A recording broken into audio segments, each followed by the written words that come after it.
Welcome to Courageous Conversations with me, Sarah Rose Bright. And today I'm going to be answering the question, which type of orgasm is best? Courageous Conversations is where I'm asking questions, answering questions that take courage to ask. I'm a sex, pleasure, and intimacy coach, and having spent a decade supporting people with their sex and intimate lives, I offer a unique insight, and I really want to share questions that I believe by sharing the answers will make a difference in people's lives. So, the question, which type of orgasm is best, is a question that I get asked by women, and it's not always this type of the exact question, but a variation of this. So, for example, yesterday I had a woman contacting me saying she was only experiencing clitoral orgasms and wanted to experience a different type of orgasm.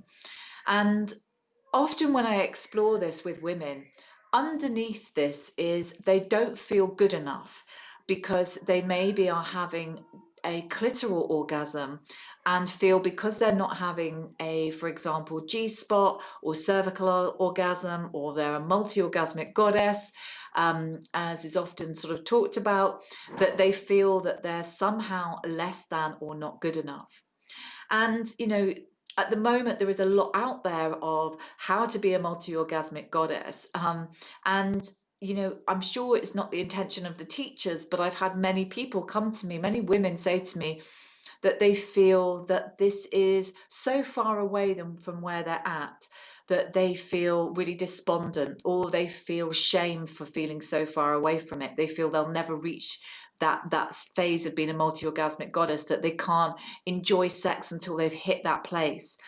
And also with that, I also sort of see some conversations out there by teachers as if to say that a clitoral orgasm is low on the order of what is the best type of orgasm. Like, for example, say a cervical orgasm or something is at the apex. Indeed, I listened to a podcast the other day where a woman was saying that she'd had her first cervical orgasm, and the teacher said to her something like, welcome to the more mature orgasm, as if the clitoral orgasm was somehow a juvenile orgasm.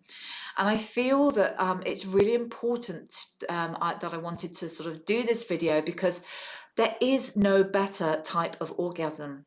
Whether you orgasm or not, whether you experience clitoral orgasms and that's the only orgasm you experience, whether you experience multiple orgasms, whether you experience breast orgasms, whatever it may be, left elbow orgasms, it doesn't matter, whatever it is, that there is no better or worse type of orgasm. They're all different. There's so many different types, and they're all absolutely fine.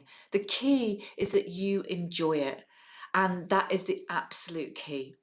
And so, if then it may be that you'll never be a multi-orgasmic goddess. That just actually might not be of interest to you. That's absolutely fine. Or you might be really curious about that. So if it's great, go and enjoy it, but not as a not from a place of feeling that you're not complete until you've got there, because 100% wherever you're at, it's totally fine, and it's totally okay and totally natural. We live in a culture that is so sex negative. We have no education. We have huge amounts of sexual trauma. We have huge amounts of negative messaging about asking for us, getting our sexual needs met, being sexual beings, permission to desire what we want. We have such negative messaging and life experiences. Pretty much everyone has their own story or version of that. So given that where you're at, from what you've experienced in life, just to invite you to have some compassion for that, and to accept and be where you're at. And from there, where is it that you would like to go? If you want to experience more orgasms and try different types out, great, go learn it, but not from a place of feeling less than. So I feel that just a little sort of some tips to help you with this. So first of all, don't put pleasure in a hierarchy, like one orgasm is better than other, or hot orgasms and better than cooler orgasms. Hot pleasure is an intense pleasure is the best, and like cooler or warm pleasure is not so good. It's like, see everything as a spectrum of choices. And so all pleasure is wonderful. It doesn't matter if it's like really intense or it's just subtle, equally as good. And in fact, if we spend time enjoying the more subtler pleasures, which we often miss out on when we're in the more intense pleasures, those subtler pleasures can lead to a whole different types of pleasure doorways opening.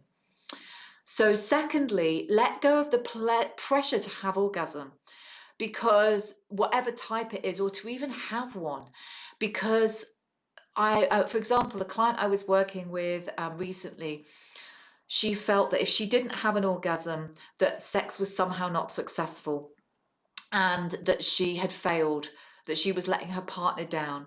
And then when she went to explore having sexual intimacy without the need to have an orgasm, she found it groundbreaking. And she came back to me saying, I've been telling all my friends, because it was this whole new world opened up, because she was able to relax and enjoy pleasure and focus on what felt good rather than focus on what was going to take her to orgasm, which felt pressured, and stopped her relaxing and enjoying the pleasure.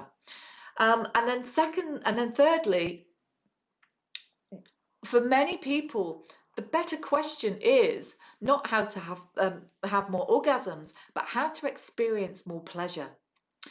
Most of us, or many of us, learn to have pleasure in a very narrow bandwidth. So, for example, if we got a lot of tension in the body, if we're breathing shallowly, if we're not making sound, if we're sort of inhibited, all of these different things will limit our ability to enjoy pleasure. And also the messaging that we might have of, or she might feel, oh, if you enjoy sex, that means you're this type of person. You can't enjoy sex too much. There could be all sorts of messaging and shaming that we can have picked up over the years that can affect our pleasure capacity. So if we think of our pleasure capacity like broadband, if you're experiencing your pleasure at this much sort of broadband of pleasure, then having orgasms within that bandwidth is going to be very different than if you allow yourself to explore, how do I feel more pleasure? What feels good in my body? What happens if I relax more? What happens if I open up more? What happens if I breathe more fully? What happens if I make sound? There can be many different ways to open up your pleasure capacity. Changing, exploring your beliefs and your thoughts, all sorts of different things, tuning into your body. What is it that you like? Asking for what you want. As we experience more pleasure capacity, then when we explore what type of orgasms might be pleasurable and fun to explore, from that place, it's a very, very different starting point. And so often it's just actually go and enjoy more pleasure right now. And for many people that I work with, that is groundbreaking and it is a revelation. So I hope there's been something in this for you. Thank you so much for watching. Please, if you've enjoyed this video, please like, comment or share. Don't forget to subscribe to my YouTube channel and hit the bell for notifications of future videos. And if you've enjoyed this video, then please enjoy these suggestions for you. Thank you.